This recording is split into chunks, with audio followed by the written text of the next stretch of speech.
What's going on, guys, and welcome to episode 492 of #AskGSM here today for Wednesday, May 3rd, 2023. I am Graham GSM Matthews. Hope you guys are doing well and having a great week so far. If you want to send in a question to the show, you can do so by tweeting me on the Twitter machine at WrestleRant with the #AskGSM. Find me on Facebook as well, facebook.com/Graham.GSM.Matthews. Drop a comment on the post I usually put up on Tuesday nights, if not in the wall itself. And be sure to, last but certainly not least, drop your question down below in the comment section on this very video. I'll include your question in next week's edition. Been a big week, though. We just had night 2 of the WWE Draft on Monday, May the 4th, tomorrow, although I just did see Episode 6, Return of the Jedi, in theaters for the first time, obviously, because I was born well after the movie came out in 1983.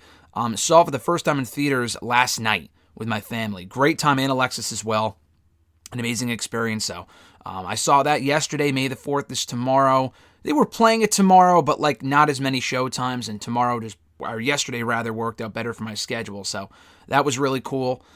Friday, to answer the first question here in the document, I was going to mention this even before we hit record here, before we got going with the questions. Micah Does It, their first question from YouTube. Will you be seeing Guardians of the Galaxy 3 this week, and how excited are you for the movie? Yes, I am. Starting off on a non-wrestling note here, I'm pumped. Guardians of the Galaxy has got to be one of my favorite franchises of all time. I mean, it can't be my favorite franchise. Obviously, my heart belongs to Back to the Future. It always has and always will. But Guardians is probably a close second. I think in my top 3 movies of all time, it's still...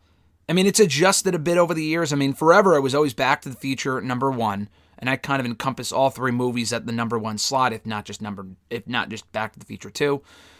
2 was Ghostbusters, and 3, I forgot what my third favorite movie was of all time before. Maybe it was the Muppets movie or something, I don't remember. But Guardians actually occupied that spot for a long time.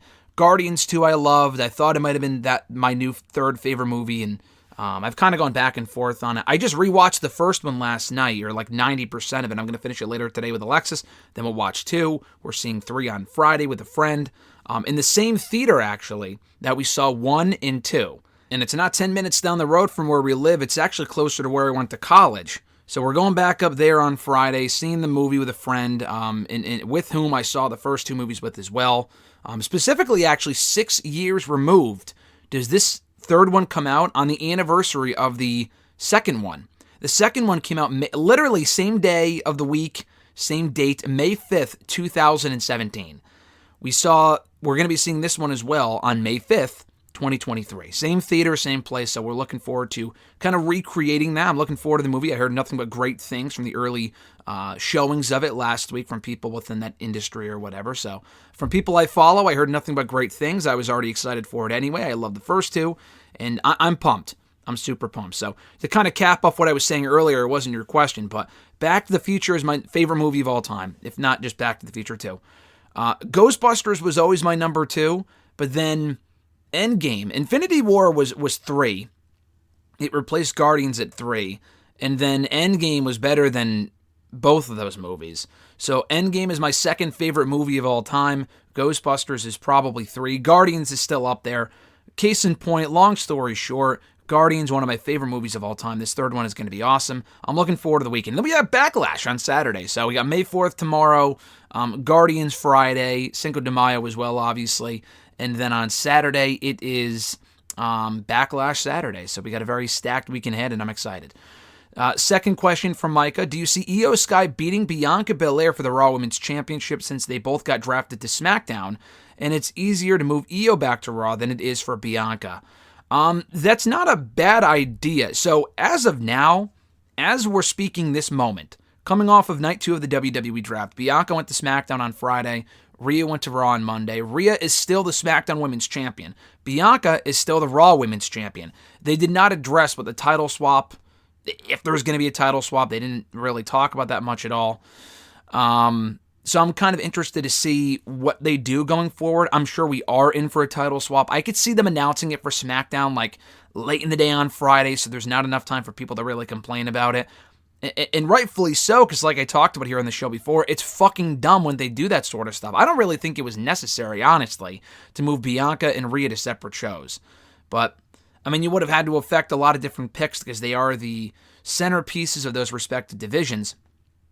And now moving them, you have to move a lot of other people as well. Like, for example, I would assume Charlotte only went to SmackDown for Bianca. So if Bianca's on Raw, you move Charlotte to Raw. If you move Rhea to SmackDown, you move the entire Judgment Day to SmackDown.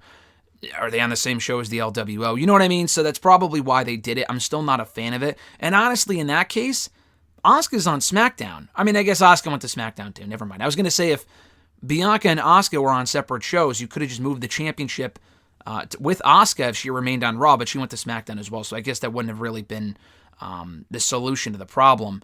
But still, I would love to see Io win the championship and then take it to Raw. They haven't said, like, oh, if you win the title, then the winner, the Raw Women's Champion will go back to Raw. Like you said, Bianca's not going to Raw. Montez Ford would have to go to Raw as well. Why would they draft him to SmackDown if they were just going to move Bianca back to Raw? They're not going to do that. If anything, Io would take the championship back to Raw. And honestly, I would be in favor of that. One, because I don't see who else beats Bianca for that championship. It might honestly be Charlotte, and that's fucking terrible, but it might honestly be Charlotte. I can certainly see that being the case. And then if that happens, that's just terrible. But Io at least can take the championship to Raw. She'd be the perfect person to end the run. And then she would also be away from Damage Control, from Bayley and Dakota Kai. Now, unfortunately, like I said, I don't see that happening. They'll probably just do the championship the belt swap, either this week on SmackDown, probably not on the pay-per-view itself. It probably would happen next week. Even though they said the new roster is going into effect next Monday, we could still see Bianca pop up on Raw or Rhea on SmackDown to do a proper belt swap. But whatever. I'd prefer to see that, unfortunately. I just don't see that happening. I feel like that'd be ideal. I just don't think they see Io Sky as the next Raw Women's Champion, and she's just the challenger of the month to further tease tension within Damage Control, but maybe they'll change their minds and put the belts on Io. Put the belt on Io at the last second. I doubt it, but it would be ideal, and I would actually like to see that. Io is very much deserving and should be in line for a run with a singles championship, with a singles title at some point not too far down the road. His third question, should WWE give The Miz one more title run with the new World Heavyweight Championship? No, they should not. I actually just tweeted on Monday during Raw that I hate to say this because I've been a Miz fan literally pretty much since I started watching wrestling 15 years ago. Miz was one of my early favorites, and he still is to this day. Just met the guy for a second time last month at WrestleMania weekend. He's awesome. I think it was back on March 31st. But regardless, it was over Mania weekend that I met him again, because I met him for the first time last summer. Love The Miz. This currently is probably the least relevant he's ever been in WWE. And if not the least relevant, probably the most fucking annoying and pointless he has ever been on the roster. And by that I mean, I'm not saying, oh, fire him or whatever. I'm not saying that or anything like that. What I'm saying is that literally almost every single segment, he's gotten the Baron Corbin treatment, which, and I like Baron Corbin as well, but this is how they treat these people. Whenever I see someone like a Baron or a Miz on the show at this point, it is channel-changing material. That Shinsuke segment on Monday sucked. And I'm not saying it was entirely Miz's fault, and it's not really his fault at all because they kind of put him in these positions. It's not like he's always bad in the ring or he's bad on the mic. Miz is awesome. Miz really benefited from that second brand split back in 2016 with the Intercontinental Championship. Had an awesome run. And even when he went to Raw in 2017, he had a really good run as Intercontinental Champion. He got the belt back in early 2018. He really hasn't been the same since then. He had that mini great babyface run on the road to WrestleMania 4 years ago with Shane, and then he lost to Shane, which was awful, and he never got his win back, by the way. And they completely butchered his babyface run, despite the fact he was doing really, really well, and he got very over in that role. Miz is a natural heel, but he can work well as a babyface if they know how to put him in that role. But they just didn't really know what to do with him, and it didn't work. But anyway, he really has not been the same since then, because he went back to being a heel by late 2019, early 2020, reunited with Morrison, which was great, but they were booked like fucking jokes. They were losers. And then he became WWE champion, which is kind of going off of your question. He won he got that one more title run that I was hoping for him 2 years ago, but he held the belt for 8 fucking days because he was a transitional champion. But I wasn't even a fan of him winning Money in the Bank from Otis, the briefcase, the contract, whatever, and then cashing in successfully because Miz was such a fucking joke on the roster at that point that it was hard to take him seriously in that role. And then, like, he's excelled with everyone they put him with since then, like Bad Bunny and Logan Paul. Like you said, quality matches. The match quality isn't the problem. But they just don't know what the fuck to do with him, and he's on the show every week in, like, the most pointless matches and segments. And, like, he had a banger of a match a couple of weeks ago with Rollins on Raw, And then he's out there with Shinsuke this past week talking about tiny balls and shit. Like, what the fuck is this? You know what I mean? So, to answer your question, in short, the answer is no. I'm a big, what's the word? Apologist. I'm one of the biggest Miz apologists out there. I would love to see him get another world championship run. Not this current incarnation of Miz. And the problem is that he's been here for so fucking long, not that he's in Dolph Ziggler territory. You never want to be in Dolph Ziggler territory. Dolph is never, ever, ever, ever, ever getting another world championship run in this company.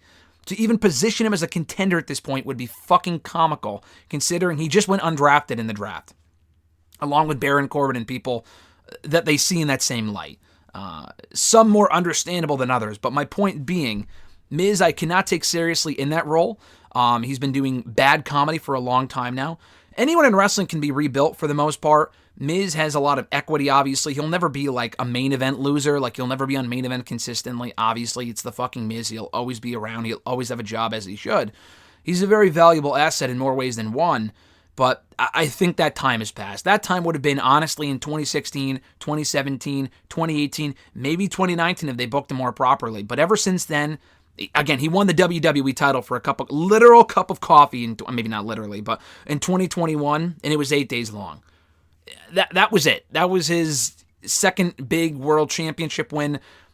The cat's out of the bag, can't put it back, not doing it again. They have enough talent right now. There's probably at least a dozen, if not more people, and dozen might be generous, as far as there's probably a lot more than that. I would like to see win that World Heavyweight Championship or get another run or get their first run with the World Championship before the fucking Miz. His next question, is Dominic Mysterio the biggest heel in WWE? Even bigger than Roman Reigns? You're asking this because he got that amazing amount of heat, that tremendous heat from the crowd on Raw on Monday. And that's a weekly thing. That was not a one crowd thing like when Elias and Kevin Owens got that historic breaking amount of heat on that Raw segment 5 years ago. I think it was in Seattle. No, this is like a weekly thing with Dominic, and it has been for a while. It depends how you define heel. In terms of positioning on the roster and how he's booked, the answer is no. But if you define heel as in like, is he the most hated superstar in all of WWE from purely talent, crowd reactions? The answer is yes. I don't think anyone in WWE, even Roman Reigns, because a lot of people when Roman Reigns comes out still gets cheers, and as he should. I mean, Roman Reigns in this current incarnation has been amazing. This heel run of his has been outstanding, but he still gets cheered, and, people popped when he won. Not the entire crowd at WrestleMania, but there were enough positive reactions. Not that people wouldn't have popped when Dominic won, but Dominic, with hardcore fans, even with casual fans, he's hit that sweet spot where he's not, like, getting all this heat because he's just really fucking bad. I don't think, in my opinion. I don't think he's getting all this heat because he's really bad and, like, oh, get this guy off the show, and that's why he's getting heat. Like QT Marshall heat. Like, he's abysmal. Dominic has improved a lot. He knows his role. His mic skills have improved a lot. His in-ring ability, he's gotten better in the ring as well. He's not AJ Styles, but he's gotten better. He knows his character, and he's hit that sweet spot with fans where he's not getting cheered by all the hardcore fans and booed by all the babyface casual fans, whatever. No, he's getting heel heat from practically everyone on these shows. So in terms of getting the amount of heat needed for a top heel, the answer is yes. Is he the biggest heel? No, it would still be Roman Reigns because he's the most dominant guy in the company for the last 4 years. He hasn't been pinned in forever. He's been champion for almost 3 years. Obviously, it's Roman Reigns and the entire bloodline. But in terms of heat, it's got to be Dominic Mysterio. I don't think anyone comes close, even Roman Reigns, to getting the heat that Dominic Mysterio does every single week on the show. Nike only from YouTube as well. Would you like to see a feud with Sami Zayn? Or, I'm sorry, who would you want to see feud with Sami Zayn and Kevin Owens for a tag team title match next? That's a good question. So the main roster, we'll get to this momentarily because someone else asked me about this. I don't want to see the tag title split up. I do want to see one singular tag team championship belt. The Usos and now Owens and Zayn have been holding both the Raw and SmackDown tag team title belts for the last year now. Actually, they unified them a year ago this month. They have defended them separately at Raw 25 and on SmackDown a couple of weeks later, the Raw and SmackDown titles respectively. I still think they should actually unify them and just take the lineage of the Raw tag team title. I mean, that's the newer championship. If they want to split them back up, which could be possible now that they have more tag teams on the main roster, that wouldn't be the worst idea. And again, I'll get to that later on because someone else asked me about that. I just don't think the division's deep enough to do that. So I would keep Owens and Zayn as traveling champions, and then they were exclusive to Raw when they drop those titles at some point. The next feud I want to see them have, at some point, looking at the roster a couple of minutes ago for the draft questions that people asked here for this episode, it kind of got me interested. I would at some point like to see, and I know John Ritland, I know you're listening, and I know you sent in your questions, and I'll get to your questions momentarily. He fucking hates them, so he won't like this answer. I would love to see Pretty Deadly versus Owens and Zayn at some point. I'm not saying Pretty Deadly should beat them for the belts. I mean, they won the NXT Tag Team titles their first night in NXT last year. I guess they could win the tag team titles pretty quickly as well. I mean, I wouldn't just give it away quickly. I would kind of build to it or whatever. But Pretty Deadly and Owens and Zayn could be entertaining. So, Pretty Deadly. Alpha Academy, if they got a real push towards the titles, they probably wouldn't win them. I don't think we've seen Owens and Zayn versus Alpha Academy yet, but the only matches that Owens and Zayn have had, I think, really are with the Bloodline stuff. But the only tag team match they may have been with the Profits night after WrestleMania Night 2. So, I mean, you can run the Profits one back. They had a good match, but it's two babyface teams. I wouldn't do that necessarily right now. You could build to that. Braun Strowman and Ricochet versus Owens and Zayn, to me, could be a pretty big match. I think that's probably one of the biggest matches they can do, just because Strowman and Ricochet are also single stars and they have a lot of, notoriety. That's probably one of the biggest matches they can do now that Owens and Zayn have already faced the Profits and beat them. Ricochet and Strowman would probably be a top option. I wouldn't do that right away, although it would make sense because Strowman and Ricochet, just beat the Viking Raiders. Viking Raiders versus Owens and Zayn. I mean, you could do the match, but that's not exactly a compelling program. The Viking Raiders have been bums for a while now, so I wouldn't do that necessarily. Them versus Imperium could be very fun. Them in Judgment Day could be very fun. That's another match they can do that would be another high-profile match, I think. Pretty Deadly, like I said. Alpha Academy would probably be the next team because Alpha Academy won't beat them. But it could be an entertaining filler program. I mean, to go from facing the Usos and beating them to Alpha Academy isn't much of a, I love Chad Gable. Notice they're a great team, but they're just not exactly been built up to feel credible. You can try, but it's just an entertaining match/program to do heading into whatever the next pay-per-view is. What is that, Night of Champions? They could probably defend on that show. Assuming Owens and Zayn are champions by that point. If all championships are being defended, Owens and Zayn are probably not on that show. Unless they lose the belts beforehand or get attacked or something. But that would be my answer, Alpha Academy. Billy from YouTube. Again, actually, this was the question I was thinking of. So his question was, I'm struggling with the New World Championship and the theory behind it. If WWE stands by its logic of, we need a title on each brand, then surely they have to create a new tag team championship, or Owens and Zayn need to drop one of the titles somehow.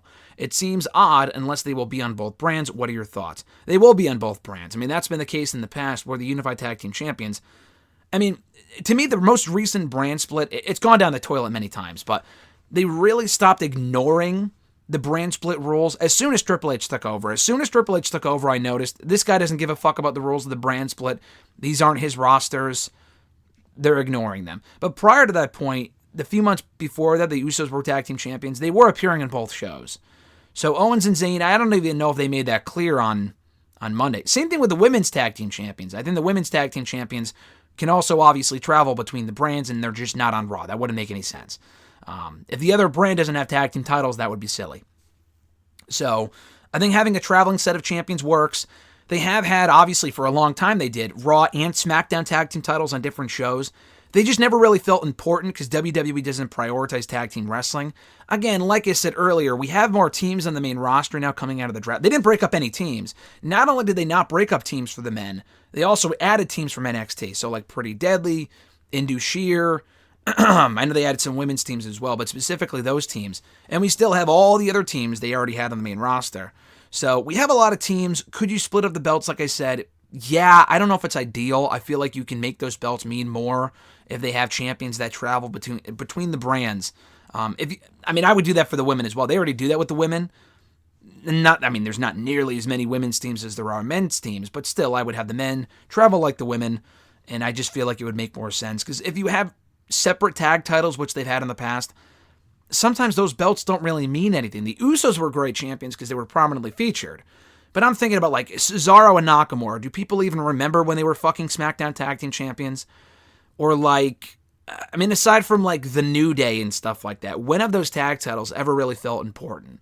Like when the Viking Raiders were champions, or like Chad Gable and Bobby Roode. Did anyone really give a fuck about those tag titles at that point? The answer is no. Not that people care all this much now, but they do feel important as a unified title than they did separately. So I would keep them as a unified championship. And you have more men competing for the world titles than you do teams competing for the tag titles. So that's why it's like, oh, well, we need a world title for each brand. What about the tag titles? Well, that's your answer. You have a lot more men's superstars. Same thing with the women. I would not unify the women's titles as well. You have a lot more women's superstars than you do women's tag teams, if that makes sense. If you had like 30 women's tag teams, which they don't and they never will, then you can have, tag titles or two separate tag titles or whatever on each brand. They don't. And the same thing with the men. They have a lot of teams, half of which probably don't mean much anyway. Like, when was the last time we saw fucking Los Lotharios on the show? Maximo Male Models. I mean, come on. Viking Raiders even don't feel special whatsoever. So that's what I'm saying. I feel like you should keep the tag titles unified. It doesn't really mean much with the World Championships being separate. They probably will separate the tag titles now that I think about it, but I'm hoping they don't. Christopher Lee from Facebook, his question was, do fans have a right to criticize the booking of Solo Sikoa? While he has potential, I feel he's been pushed too fast, too soon, and being booked far too strong, despite not having the most vibrant personality. Yes, they are right to criticize him. Here's the thing with Solo. I don't think Solo is the issue. It's not like he's not good or he's not ready for a world championship. That's that much I will say. Putting him in main events on Raw and SmackDown is fine. Honestly, I think if it was anyone else in that spot, it would be the same reaction. I think what people are, if you're criticizing Solo or other people, the fact that he's in the main event of every fucking show, I mean, obviously that's going to end now that the draft has happened. He's on SmackDown. I mean, hopefully he's not on both fucking Raw and SmackDown anyway. That completely defeats the purpose of a draft, although I wouldn't put it past these people. He's been in almost every Raw and SmackDown main event for not even weeks, but months. Cody, Rollins, Drew, Sheamus, Riddle, Owens, Zayn. Like, he's faced every one of the main events of these shows. And he's done really well. I'm all for protecting him. I think that's great. Solo is easily the best call-up they have had. I can't even say the last year. I mean, Gunther has been outstanding as well, so I can't even see better. I can't even say much better than Gunther, but the push that Solo has had, for someone that wasn't even in the WWE system like 2 years ago, Gunther, Walter, whatever, has been for like 3 or 4 years now. He signed in 2019. He had a real run in NXT UK and NXT. Solo didn't. He was in NXT for probably less than a year before getting called up. And then his first appearance in the main roster was in the main event of Clash of the fucking Castle with the biggest group in the company, if not in all of wrestling. And he's excelled. I mean, he hasn't won any championships or anything, but my threshold would be this. I would not put him in the SmackDown main event every fucking week. Like you said, he doesn't have the most vibrant personality. That's actually why I would not put a world championship on him. He is not on Raw. So, I heard someone say that they're putting Raw and SmackDown people in this World Heavyweight Championship tournament, which, if true, makes absolutely no fucking sense. If the SmackDown people already have the Universal Championship, the WWE Undisputed Universal title, whatever, to fight for, I don't know why they would be in that tournament. I know they don't want to fight for an absentee championship. I get that, but still, it doesn't make a lot of sense. I guess a SmackDown wrestler could win it and then go to Raw. Still, it's stupid. Solo should be nowhere near that tournament. If he's on SmackDown, he should not be in it. But even if it was on Raw, I mean, if he was in it, whatever, but he shouldn't win it. I mean, I know I was talking with RJ last week and we were kind of joking about it. He's not ready. I love Solo, but I'm not going to say, put the belt on the guy right away. He's not remotely ready. We've barely heard him speak. He's very good in the ring. But honestly, right now, he's in the Umaga spot. I look at Solo as an Umaga. I know people are saying, what if he's the one to beat Roman Reigns? I've heard a lot of people say that. I don't think he should or will be. And I don't think he should be, especially because, again, to me, anyway, whoever you put the belt on after Roman, without going into a deep discussion about this, should be the guy. That's why I wouldn't even put the belt on Jay. From a storytelling standpoint, if you were going to put the belt on anyone from the Bloodline, it should be Jey Uso, not fucking Solo Sikoa, who just arrived less than a year ago on the main roster and just started interacting with Roman. Roman could see Solo as a threat, but I would save that for after Roman drops the belt. Maybe Roman goes babyface or whatever.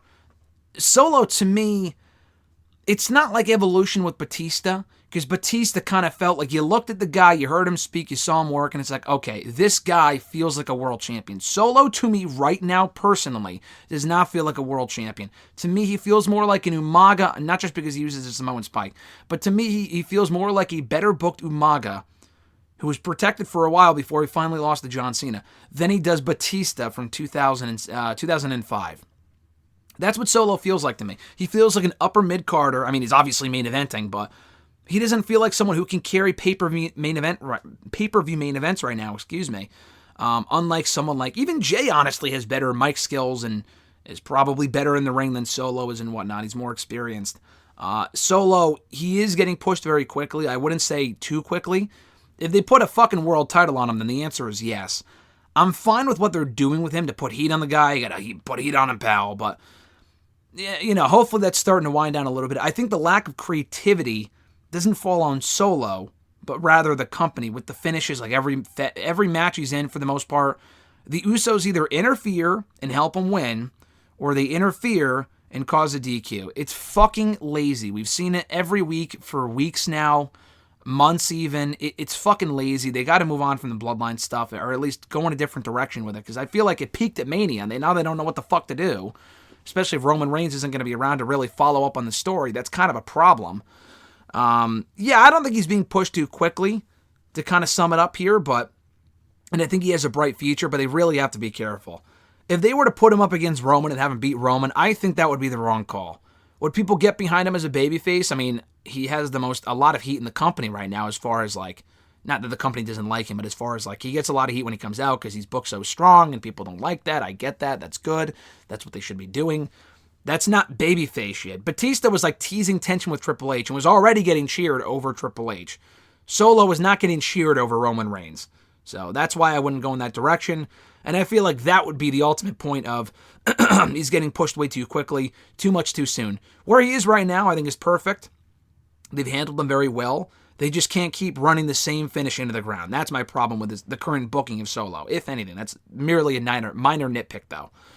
Let's see. No L from Facebook as well. Thoughts on the WWE draft, and who do you think will be the breakout star after the draft? In a nutshell, I like the draft. Listen, I'm not biased, but I've always been a draft guy. I like the draft. I like when people switch shows and the excitement over it and whatever. Is it ever done properly? No, we don't even have fucking authority figures, so it doesn't make sense. But, you know, and a lot of even the brand split itself, is it hard to get excited? Because, like John said a week or two ago, John Ritland, that is, does it feel like a rearranging of the furniture? The answer is yes. And people feeling disappointed because Triple H said, oh, it's going to truly change the game. I get that. You're justified in feeling that way. Because I don't know why the fuck they even said that. I know they want to get people excited, but they didn't change the game at all. And maybe I'm just satisfied because I wasn't expecting that. I know what to expect from the draft every year. It's the same fucking thing as it's always been. They change a couple different things, and they've made improvements, but it's still the same thing as far as how it turns out, how the brand split goes ultimately. I'm not getting my hopes up that the draft was going to change the game. I'm not getting my hopes up that this brand split will stick. It always falls apart because these people don't know how to do a fucking brand split, but I look forward to it regardless. Overall, I liked it. Night 1, to me, had a lot more questionable choices than Night 2. Night 2, I thought, was a bit more better booked as far as where people went, the order of it. I mean, it wasn't ideal. There were some issues I had with it, which I'll get to a bit later on. But the rosters we got, I liked. A lot of potential feuds on both brands with the rosters we ended up with. So, as far as the breakout star after the draft, I gotta be honest with you, there's not really anyone looking at the Raw and SmackDown rosters, and there's a lot of people there that I see, man, this person's really going to benefit from being on this brand. Yeah, people like Bobby and AJ, I mean, they don't have a world championship to fight for, but I think I've always liked AJ on SmackDown. I'm hoping we get AJ and Roman at some point, and AJ can become like a main eventer again. He won't win the world title on SmackDown for obvious reasons, with Roman just never being there, and he's not the guy to beat Roman anyway. But still, hopefully he's booked better on SmackDown and he's actually doing something and not just toiling away on Raw, doing fucking nothing forever. But really, other than that, like, there's not a lot of people I'm like, wow, I'm really happy this person went there. You know, like, I think Rollins will become World Heavyweight Champion. Is he the breakout star, the guy that's been there for 10 years? Probably not. 3 names I wrote down here 2 NXT call-ups and then an already active name. The 2 call-ups were pretty deadly. I mentioned them earlier. I think they're very entertaining. I think they'll do very well in the main roster, hopefully, and they're not just on fucking, like, they're just never on the show. I'm hoping we see them on SmackDown enough and they at some point become tag team champions. I feel like they have the shtick to make it work, get heat, be entertaining as characters, go in the ring. I'm looking forward to their run. Grayson Waller, I think, can be a real beneficiary of this brand split. Being on SmackDown, they don't have a lot of heels, and I mean, he's not winning the world title, so unlike LA Knight and Karrion Kross, who I did not like that went to SmackDown, because what the fuck are they going to do there and not having a world championship to fight for, and that's where they belong. Waller is not nearly even at that spot yet, nor should he be. He's a mid-card guy. And you have Theory on SmackDown, so Theory and Waller are kind of similar. But you can have Waller work with Edge. You can have Waller work with Rey Mysterio. You can have Waller work with AJ and with Bobby and people like that. Those are 4 names right there that he can work with right off the bat. Will they do that? I don't know. But, I mean, it's a thought. It's an idea. So I think Waller could really benefit from being on the main roster. I think he's talented enough to make the main roster run work. And then the person that was already on the main roster, I mean, again, they've already been booked amazingly well. I'm just saying this from a standpoint of where they can ascend up the card from where they are, that being Gunther. Honestly, I think Gunther could be the biggest steal of anyone in this draft as far as someone who was not, I mean, he was already being booked amazingly well, but I'm saying as far as someone who can actually climb up the ladder on their new roster. LA Knight and maybe Karrion, I would have said that if they moved to Raw, but they didn't. Walter went to Raw. He's the Intercontinental Champion. And already, I mean, without even really doing a deep dive on the internal roster shakeup, he's the top heel on Raw. I mean, you could say that about Brock, but Brock's barely ever fucking there. So, not counting Brock, and Brock's a free agent anyway, I guess, from a storytelling standpoint, Gunther's the top heel on that show, making the Intercontinental Championship a top prize as well. Now, do I think McIntyre might come back and turn heel? Yes, and I do think he should probably. You already have Rollins, you have Owens, Zayn, Riddle, Nakamura, Cody Rhodes. You don't really need McIntyre as a top babyface on that show. McIntyre to kind of switch up his persona can come back as a heel. I feel like that'd be cool. Make him interesting again. And he was already interesting anyway, but to kind of give him the fresh coat of paint that he could really use right now. He's already been a top babyface on Raw. You know, so now that Rollins and Cody are there when they weren't there previously, now he could be the top heel on Raw. I feel like that would be very entertaining. So, and we know he has the, we know that he has what it takes to make it work as a heel on Raw as well. So Gunther already, even before McIntyre turns heel and comes back or whatever, because he's currently hurt, Gunther can work with Rollins. He can work with Cody and Nakamura already. He already worked with him. Owen, Zayn, Riddle. I mean, he will be, if he's not world champion within a year, I would be shocked. I mean, honestly, I think Gunther and Brock could be the fucking world heavyweight title match of WrestleMania 40. And that's not much of an exaggeration. I think it absolutely could be, as long as Gunther were to win. But I still think he'll really benefit from being on the show and break out even more than he already has. Justin K from Facebook, do you think that that JD McDonough going to Raw could be a mistake and that his NXT call-up is too soon? His NXT departure left a lot of questions with Noam Dar. I don't know what you're talking about, Noam Dar. I don't know what JD McDonough has to do with Noam Dar. I mean, I've seen every episode of NXT UK. Did they have unfinished business there? I did not watch NXT last night, so did they tease something with that? I don't know what you're talking about. I don't really know what one has to do with the other. No, I think McDonough is not only due for a main roster call-up, he's actually overdue. You said it was too soon. I mean, listen, people like JD McDonough, Tyler Bate specifically, even Ilya Dragunov, but those two specifically have been with this company since 2017. I mean, if they weren't the fact that Tyler Bate is still in developmental is honestly ridiculous. Now, I saw people say they're going to need them for NXT Europe. We don't even know what the fucking status of NXT Europe is. They have not said a diddly squat about that since they teased it 9 months ago. And someone even asked Sean about it at the media scrum that I was at last month, back over Mania weekend. And again, he said the same thing. No real movement. No real movement. We're inching closer to the summer, and maybe they're working on plans that we're not aware of. I'm not saying that's not the case, but I haven't heard shit about this new NXT Europe brand. Honestly, I don't really give a fuck about this NXT Europe shit. NXT UK was just an extra show to watch anyway. Towards the end, I mean, early on it was great, but it really kind of fell off after a while. They don't really need it. It's not a necessary show. Focus on the shit that you have. And Tyler Bate being the champion of that show, I mean, come on, dude. The guy's ready for the main roster. They called up, imagine like Walter staying behind for a brand that no one's going to give a fuck about. I mean, we would have missed out on this whole great run that he's had. Pete Dunne hasn't done anything on the main roster yet, but I mean, he was also well overdue. Thank God that he's there. And they just finally called up the former Jordan Devlin.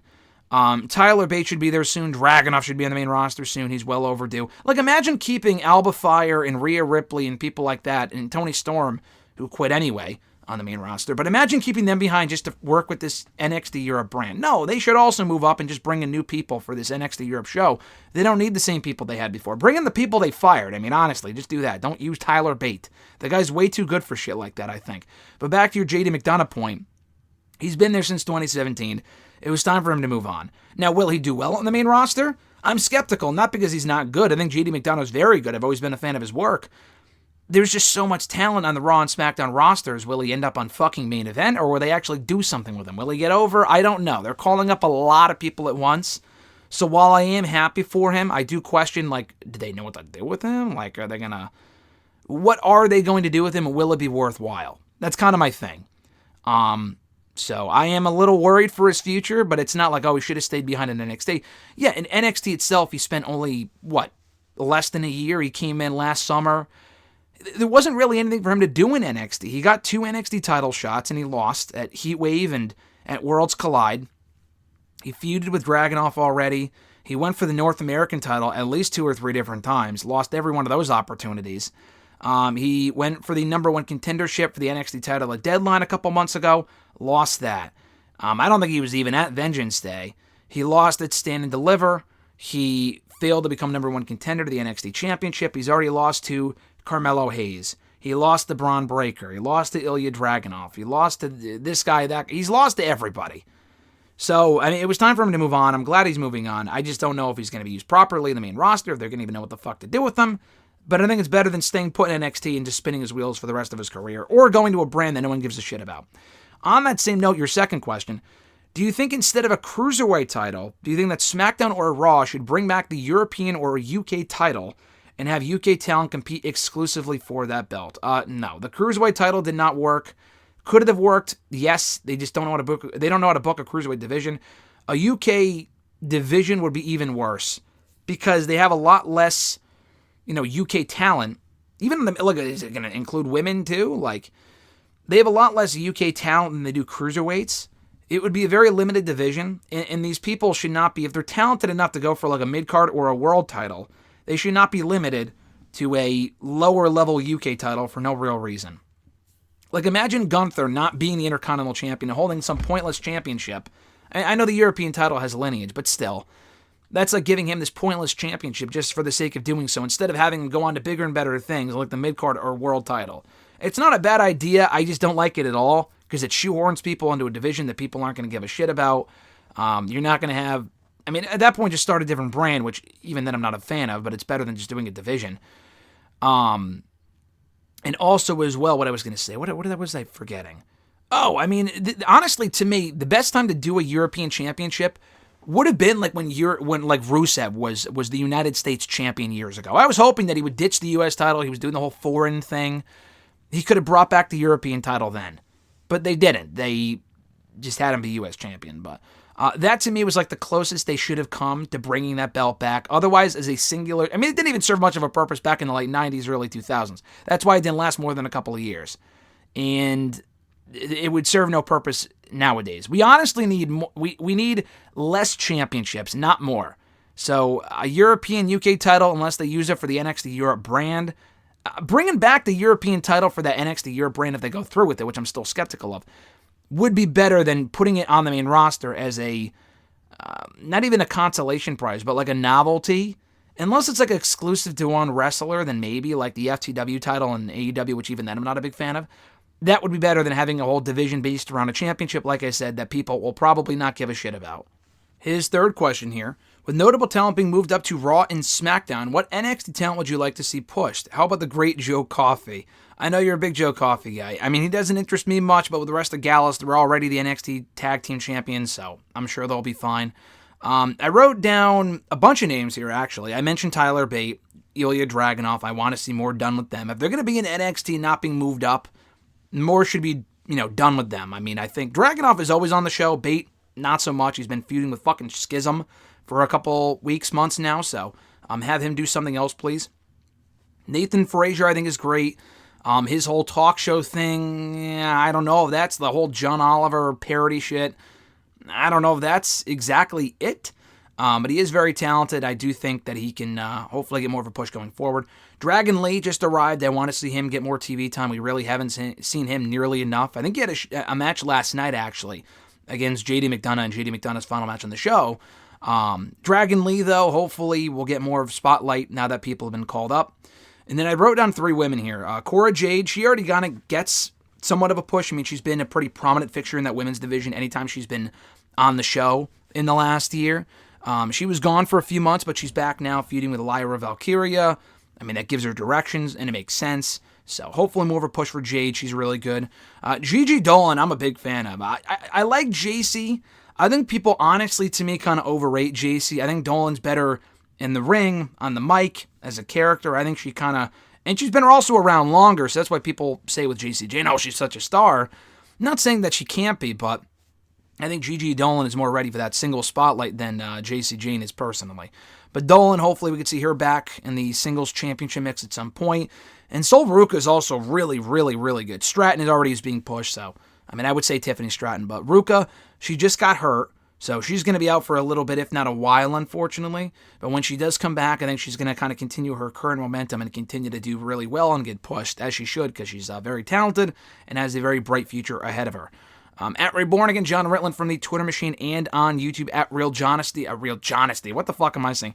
Real Honesty with John Ritland. Check out his content. Does great work. His first question was, what are the chances that we get some last-minute trades, quote-unquote, between now and next Monday before the rosters are finalized? It's possible. We've seen it before. I think it's more likely, honestly, that Triple H included that whole talent can be transferred line, because in case down the road, because, again, they don't know how to do a brand split. And it would also make sense, too. I mean, listen, it would make a little more sense if they had trades, if you had general managers. But they don't. So how are people being how are people even picked in the first place, obviously, but how are people being transferred when Adam Pearce apparently runs both shows? The network executive's going to work it out? I mean, that's just dumb. It's stupid. Who are these network executives? And the videos that we saw of these people a couple of years ago, I rewatched them last night, it was fucking ridiculous. So when they were celebrating over landing Natalia a couple of years ago, give me a break. Is it possible we see trades between now and next Monday? Yes. Am I expecting any? No, because otherwise they would have just traded those people. They would have put that person on the brand to begin with. It doesn't really serve much of a purpose to do that. I think they just said that in case they want to move someone to a different show down the road in like a couple of months from now, or there's like a loser leaves Raw or a SmackDown match or whatever. In case something comes up and they want to move someone to the other show, they want to have that loophole in there in case they want to do that. So that's probably why they said that, and I won't expect any trades right now. Maybe down the road. They'll probably just put someone on the other show without even explaining that they were traded. I mean, I know they did that with Rey Mysterio and Baron Corbin late last year, back in October. I don't expect them to do that again. I mean, I was very surprised when they did it then. And even then, they weren't really paying much attention to the brand split, so, like, who even gives a shit? But I think we could see something like that again down the road, but the chances of them explaining it like that again are very low, because, again, they just don't care. His second question, so upwards of 36,000 tickets have been sold already for All In. Pretty good start. What are the chances they hit 60,000? At this point, after what I saw yesterday, it's pretty high. I think I said a couple of weeks ago, the whole video, like, the main topic was about All In. I think I said if they could do 40 to 50, they're good. I think that should be the goal. Anything below 40 would be a disappointment. I mean, obviously, they're going to smash 40. They already sold 36,000. And what was that, the pre-sale or whatever already? So I think there's more tickets to be sold going forward, if I'm not mistaken. So they should definitely smash 40. I think they could definitely hit 60. People were like, they're going to sell 90,000. I mean, I don't know about that. Listen, if they do, I think that's amazing. I don't want to doubt them. Selling 36 and then doubling that and doing, actually over double and doing 90 is another thing. Is it possible? Yeah, it's more possible now than I thought it was a couple of weeks ago. Am I expecting it? No. I think 60 is probably right around the amount they'll do. Hopefully they do even more than that. But I think 60 is probably more likely. But I think that's a great number, though, because, again, I was expecting between 40 and 50. 60 is a great number, so they should be very proud of that. I think that's very cool news for AEW and the entire wrestling industry. John's next question, non-wrestling related. What's your level of excitement for the 5th Indiana Jones movie coming out on June 30th? I'm really looking forward to it. Now, I didn't think it was necessary because that 4th movie was not great. And when I heard it announced, like, they've been making this movie, or it's been in development for fucking years. I remember first hearing about this in, like, 2015, 2016, probably even earlier than that. And I'm thinking they're making another fucking Indiana Jones movie. The guy's, like, almost 80. And I love Harrison Ford as a Star Wars fan. I think Harrison Ford's great. But I'm just thinking, like, why? You know, like, maybe because they didn't really give the character a proper final send-off with the last one. I assume this movie will be better than the Crystal Skull movie. I mean, I didn't even hate that movie. As a kid, I saw it when it came out, and I didn't even really mind it. I haven't gone back and watched it, but, you know, based on what people say about it, I got to go back and watch it soon. It was not the best in the franchise, let's put it that way. But, you know, I loved all the other movies, and they were great. So I am looking forward to it. I am hoping and intending to rewatch all the other installments before the next one comes out, hoping to rewatch them in June. And, yeah. I think it's gonna. It looks like it's a good movie. I saw the trailer. It played before Star Wars last night, Return of the Jedi. I missed it. Alexis, she got there before me, and she told me that it looked great. I've seen the trailer already, and that she said she was looking forward to it, and she hasn't even seen most of the movies, so that's a good sign. I am going to be seeing it probably that weekend. At Iwagu91, their question was, with Gunther and Imperium, I'm worried because before he had to retire, Vince planned on ending his push. Now that he once again has the final say on Raw, he might derail their momentum, especially Gunther's fantastic Intercontinental title reign. What do you think? It's possible. It does make me a little worried as well. He does have final say, as you said. I don't think he has final say on, like, booking decisions like that. From what I can tell so far, and again, we have no idea what's going on. He probably will end up taking on full control at some point, let's face it.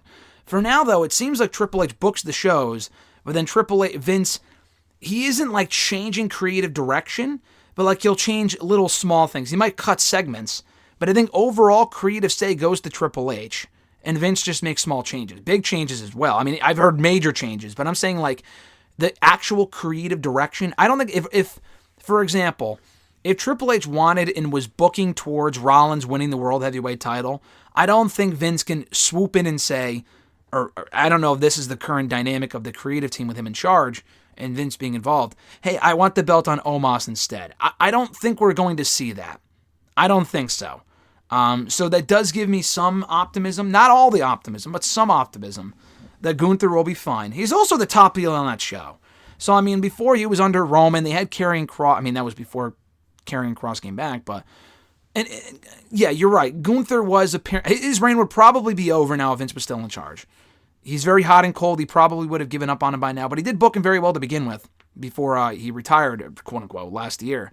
Did Vince, but he is the top heel on Raw, like you mentioned earlier, is Gunther. So I would be very surprised if he was derailed or put on main event or wasn't as special, because who the fuck else do you have as a top heel on that show aside from maybe Drew, if he comes back as a heel or comes back as a babyface and then turns heel? They kind of need Gunther in that role. So I'm not overly optimistic. You can never be with this company and Vince being involved and his handprints being on shit. But I don't think he has he does have the power, but currently he's not enforcing it. He's not using it entirely to say, hey, I want the belt off of Gunther. Hopefully not. I mean, he has the final say on SmackDown too. I doubt it's just Raw. So, I mean, your worries would be the same. To answer your question, it honestly doesn't even matter what show he's on, because it's not like Vince is just working on Raw but not SmackDown. It sounds like he has more say with Raw, but that's because it's a longer show and there's more he wants to change. I'm sure he's as creatively involved with SmackDown as he is with Raw, but we just hear about it more with Raw because they're always changing shit on Mondays and it's a 3-hour show. His next question: your thoughts on Kenny Omega versus Jon Moxley happening inside a steel cage? You said next week, but you said next week. I thought it was tonight. Is it not? Is it next week? Oh, I thought it was tonight. Anyway, I think that's cool. I think it's really cool because, they're in the current BCC Elite feud right now. They have history. I was thinking about, it would be cool if they ran back Omega and Moxley one of these days because, they have so much history. It was the first feud that they both had in AEW back in 2019. They had that Lights Out match in late 2019. But technically, that was an unsanctioned match that Moxley beat Omega in. And technically, it didn't count from a storyline standpoint. On air, Moxley has never, other than that, he has never beaten Omega. They had their World Championship match at Winter is Coming 2020. Omega won that. And then he beat him in the rematch, the No Holds Barred. Was that an unsanctioned match too? I don't remember. But he beat Moxley in that as well at Revolution. So, I think it's 2-1, Kenny and then John. So Moxley only has 1 win. Omega has 2. I'm looking forward to seeing them run it back. I would give Moxley the victory. They don't do steel cage matches often, so it feels like a special main event. I'm not watching Dynamite live tonight, most likely. I'm probably watching Guardians too. But if that match headlines next week, there's probably a better chance I'll watch it. If it's tonight, then I might watch it. I thought it was tonight, but if you're saying it's next week, then I might have to wait until next week. Do you see Konosuke Takeshita turning on the Elite to join the BCC? I thought he would, and maybe he still will, but he got pretty physical with the BCC last week. I mean, they beat the fuck out of him. They made him bleed, I think, so it's a bit harder to explain. Unless he just says, hey, the Elite didn't help me at all. Fuck them. I'm going to join you guys instead. I mean, I guess, but it's not like he hasn't really gotten overly physical with them. He has, so it's not like it's been a ruse the whole time. I wouldn't mind that, because people have suggested maybe BCC gets Takeshita, and then the Elite, Kota Ibushi links up with them. And that's your 4-on-4 or 5-on-5. I think would it be 5-on-5? Because Moxley, Claudio, Brian. Yeah. So it would be 5-on-5. That's probably what it would turn into. I would be totally fine with that. At noob_n_co.tv, their question was from Twitter. What are your thoughts in this year's WWE draft in which draft picks surprised you? Both Rhea Ripley and Bianca Belair got drafted as champions. Caught me by surprise. In other words, we're going to get a title swap. Like I said earlier, I agree. That's terrible. That surprised me as well. Not too many shocking picks. I mean, the fact that LA Knight went to SmackDown when Raw needs heels was kind of surprising and disappointing. I was kind of pissed with that, personally. So I definitely would have put him on Raw. Karrion as well. He has just no upward trajectory at all on SmackDown with Roman Reigns being the champion, and he will be for a while, I'm assuming. So those surprised me. Odyssey Jones getting called up surprised me. That was someone else's question. I'll get to that momentarily. Alexis actually called that when we were doing our pre-draft preview, and then she was spot on, not only with Odyssey Jones getting called up, but him being on Raw. I thought that was a good pick. So, yeah, not many shocking picks. I'm kind of glad that certain people went where they did. Cody going to an opposite show as Roman. I don't know if it was overly surprising. I was just kind of pissed about it because it's like, are they really going to wait until WrestleMania to finish the story now? Can he win Money in the Bank? I don't fucking know. But, I thought overall, I said earlier, I liked the draft. Thought it was solid. If you don't care, I don't blame you. I like where people ended up. Hopefully we get some fresh feuds. That's all we can really ask for. His second question, which of these 5 wrestlers, I think this was your question. I was kind of confused at what you were trying to ask me here, and I reworded it a little bit, but you said, which of these 5 wrestlers are not capable of being a world champion and a main event star? I think that was your question. You wrote down Von Wagner, Mercurio from NWA, Orange Cassidy, Zion Quinn, and Odyssey Jones.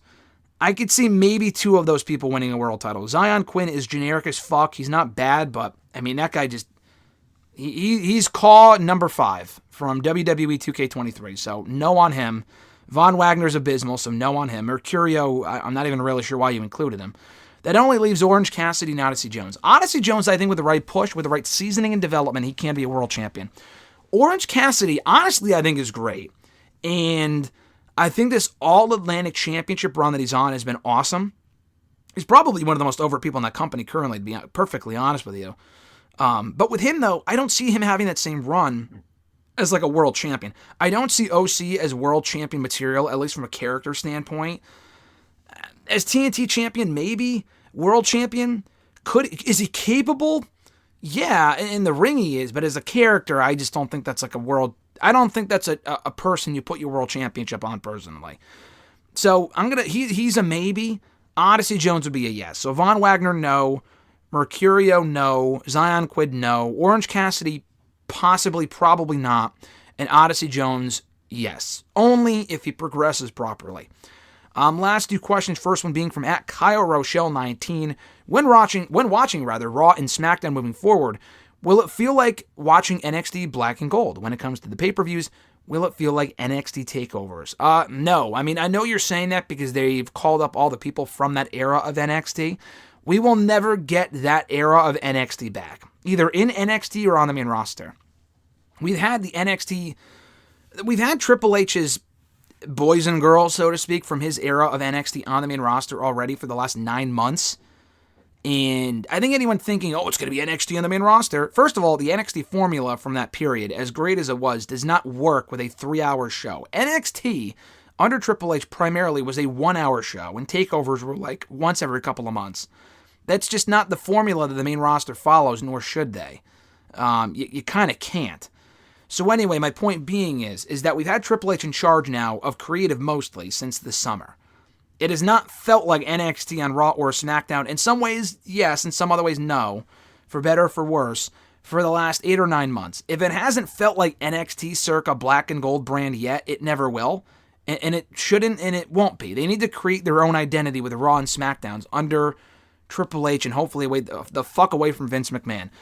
But the takeovers, again, the pay-per-views will never feel like takeovers. Doing less matches, which they have done, the pay-per-views have been better, in my opinion, under Triple H. They weren't all awful under Vince.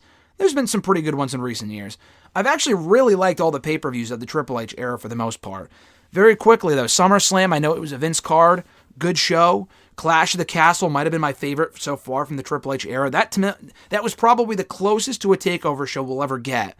But even then, it wasn't a takeover, but it was still a great show. You had Crown Jewel was good. Survivor Series was good / solid.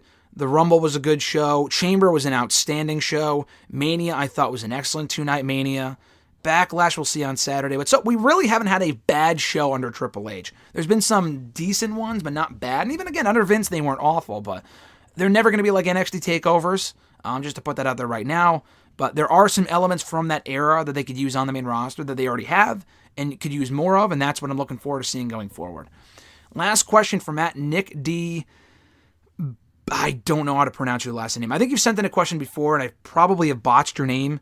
Babosh? I'm sorry, but Bambach. Nick, his question was, which NXT call-up to the main roster surprised you the most, and in turn, who was someone you felt should have been drafted? Several of them surprised me. I was not expecting Hartwell, I think, should have already been on the main roster. I thought she would get called up after Mania, and she did, but she was the NXT Women's Champion. So I'm thinking, okay, surely they're not going to call her up as the champion, and then they did, which I thought was kind of dumb. They should have had her drop it or just not win it. Although the moment of her winning it was amazing, they probably should have just had her drop it last week at Spring Breaking in that triple threat, but whatever. So that, and then Dawn and Fire I was not expecting at all, because again, they're the current women's tag team champions. I haven't watched NXT yet, I don't know what the fuck happened. But after I saw that, I'm thinking, well, surely they're going to put the belts back on Katana and Kaden. But then they got called up too, which they should have been. So I wasn't surprised. If you told me a week ago, will they get called up, the answer would have been yes. I thought there was zero chance after Fire and Dawn got called up that they would be called up too, and then they were. So I thought that was interesting. Cameron Grimes, I thought was a slam dunk to a lot of people, and it was. It was not surprising, but it was surprising. Because honestly, it's been so long since he was on TV. I honestly thought the guy would not get drafted and they would just fucking fire the guy, to be completely honest with you. I'm glad that was not the case. Odyssey Jones surprised me. I just don't know if he's 100% ready yet. I know he's actually not ready yet, but he's good enough to where I think he can make it work and learn on the fly, hopefully, and hopefully he's not... Apollo Crews got called up too soon in 2016, but that wasn't because he wasn't ready from like an in-ring standpoint. It was because he wasn't ready from a character standpoint, and he got called up with nothing to do. With Odyssey Jones, he just hasn't put all the pieces together yet because he's still very early on in his career as a former NFL player or football player. I don't know if he's in the NFL, but he played football. We'll see, but he has potential though. Who else got called up? Waller was a given. I think that was pretty obvious. Pretty Deadly was a given. Indy, I expected, but not as champion, so that was slightly surprising. Who else got called up from NXT? Indus Sher got called up. Crews surprised me. I mean, I wasn't really. I mean, Cruz, he basically got drafted at main event. Zoe Stark, I kind of figured. McDonough, I was not expecting, but I wanted. I wanted him on the main roster at some point, but I didn't think it would happen in the draft, so I thought that was cool. Indusher was surprising because, again, they weren't really on the mind, but it makes sense. As far as people I think should have been drafted, I was thinking of 3 people. Dragunov, and you can't say, oh, I mean, he's feuding with Dijak. Why would he get called up? They called up half of the fucking people they called up were busy doing something, and they just don't give a shit. I don't know if Sean didn't know or what, but you could have called up Dragunov. You should have called up Tyler Bate. That to me is the most egregious thing because he's got nothing going on in NXT right now. Sure, these call-ups create more of an opportunity for him to shine, but he should have been called up after NXT UK closed. He shouldn't have even bothered going to NXT. He should have just gone right to the main roster, assuming they have something for him to do. You ask, oh, what are you going to do with them? I mean, what do you do with half of the fucking roster? It's after WrestleMania. You figure it out. But, I mean, for him he's wasting, like, his prime years in NXT is the problem. Dragunov, maybe a little bit longer in NXT, but hopefully not too much longer. And I wasn't mad about this person not getting called up. I'm thinking, oh, okay, Cruz got called up, so surely this person will get called up too. Dijak, I thought Dijak would go to SmackDown. If Cruz got called up to Raw, I'm thinking, okay, Dijak's probably going to SmackDown. But no, he's staying put in NXT for now, which is fine because he only got brought back to NXT back in October. I don't think he debuted until, what, December, November? It's been a little while since he got called. I think since he officially debuted on the show, it might have been December. I don't remember. No pun intended. No rhyme intended, rather. But I could hopefully see him being back in the main roster at some point, probably just as a utility enhancement player for like the mid-card. But again, he's not getting any younger. I want to see him get a real shot somewhere. He kind of has an NXT, but listen, at least he's doing something. He was on main event before his fucking T-bar, so this is better than that at least. And that's going to do it, guys, for episode 492 as we inch closer and closer to the big 508 weeks. I forgot what day that is. I assume it's in early July, or I think it's in late June, actually. I'm pretty sure it's in late June. Maybe we hold off until the actual 10-year anniversary of the show. I would probably have to take a week or 2 off from doing the show. I'm not exactly sure what I'm going to do, because I've done it weekly for so long. I don't know, man. I'm not really sure. I'll probably have to hold off. I mean, we didn't do it WrestleMania week this year because I was just so busy and I couldn't post it. So it's not like the streak was indeed broken of putting up a show every week for like 6 or 7 years, unfortunately. Maybe we will take a week or 2 off and then do Big 500 on the actual anniversary. Maybe. Because the anniversary falls on a Friday, and it's also my anniversary with Alexa, so probably not, but we'll figure it out. Regardless, though, today is May 3rd, 2023. I appreciate you guys, as always, for sending in your questions. Great questions this week. If you want to send in questions to the show, be sure to tweet me on the Twitter machine at WrestleRant with the hashtag AskGSM. Find me on Facebook as well, facebook.com/graham.gsm.matthews. Drop a comment on the post I usually put up on Tuesday nights on the wall, on the post, if not on the wall itself, rather. And last but certainly not least, drop your question down below in the comment section on this very video. Include your question in next week's edition. Have an awesome one, guys. Enjoy the rest of your week. If you see Guardians on Friday, don't let me know how it is, because I'm going to be seeing it myself that night. Enjoy May the 4th tomorrow. Enjoy Backlash on Saturday. I'm Graham GSM Matthews, and I'll catch your ass down the road.